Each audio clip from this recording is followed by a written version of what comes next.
సుఫలం మలేజ శీతలం సస్యశ్యామలం మన దేశ పరిస్థితిని వివరిస్తూ బంకించంద్ర చటర్జీ రాసిన వందే మాతర గేమ్లోని మాటలివి. కానీ ఇప్పుడు నదుల్లో పరవళ్ళు తొక్కే నీరు లేదు, సస్యశ్యామలమైన పంట పొలాలు లేవు, వాటిపై నుంచి వీచే చల్లని పవనాలు లేవు. ఎక్కడ చూసినా నీటి కోసం కోటిపాట్లు, గుక్కడి నీళ్ల కోసం సిగపట్లు. ఒక్క భారతదేశంలోనే కాదు, ప్రపంచంలో ఏ మూలకు వెళ్ళినా ఇదే దుస్థితి పరిస్థితి. 220 కోట్ల మంది సురక్షిత నీరు దొరక్క అవస్థలు పడుతున్నారు.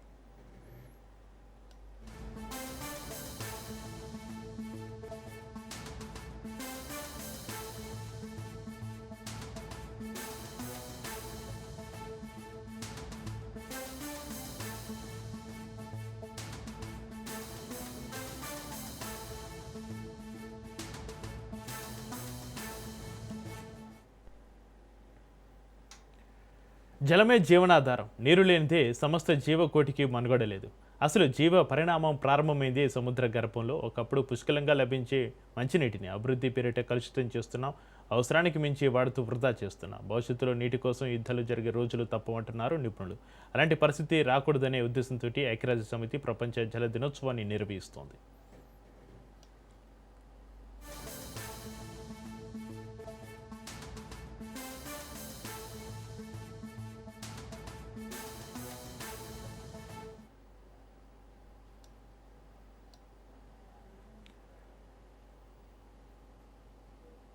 ప్రతి ఏటా మార్చి 22న వరల్డ్ వాటర్ డే కార్యక్రమం జరగనుంది. Water and gender, wear water flows equality gross అనే థీమ్ తోటి 2026 అంతర్జాతీయ జల దినోత్సవం నిర్వహిస్తున్నారు. నీటి లభ్యతకు సామాజిక సమానత్వానికి ఉన్న బలమైన సంబంధాన్ని తెలియజేస్తుంది. భూగర్భ జలాలను పెంచడం, వర్షపు నీటిని ఒడిసిపట్టి ఆ నీటిని సక్రమంగా వినియోగించడం, దుర్వినియోగాన్ని అరికట్టడమే యుఎన్ఓ ప్రధాన లక్ష్యం.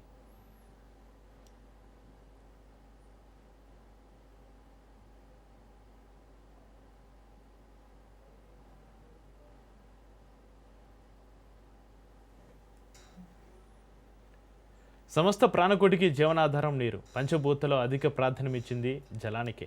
అలాంటి నీరు భూమి మీద లేకుండా పోతే ఎలా అనే ప్రశ్నలు సర్వత్రా వినిపిస్తున్నాయి. జల సంక్షోభం దిశగా ప్రపంచం పయనిస్తుంది. 1 కాదు 2 కాదు 100కు పైగా దేశాలు నీలో రామచంద్ర అంటున్నాయి. రోజు రోజుకి భూమి వేడెక్కడంతో భూగర్భంలో నీటి జాడలు మాయమవుతున్నాయి. అటు గ్లోబల్ వార్మింగ్, ఇటు వాటర్ పొల్యూషన్ మానవ మనుగడను ప్రశ్నార్థకం చేస్తున్నాయి.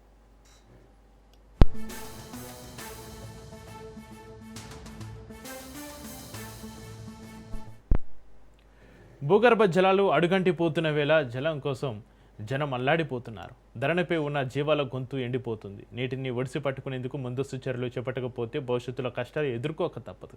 నీటిని వృధా చేయడం సృష్టికి వ్యతిరేకం, భగవతత్వానికి కూడా వ్యతిరేకం, సమస్త ప్రాణకోటికి వ్యతిరేకం. అందుకే ప్రతి ఒక్కరు కూడా నీటిని కాపాడాలి. భావితరాలను దృష్టిలో ఉంచుకొని వనరులను వివేకవంతంగా ఉపయోగించుకోవాల్సిన అవసరం ఎంతైనా ఉంది.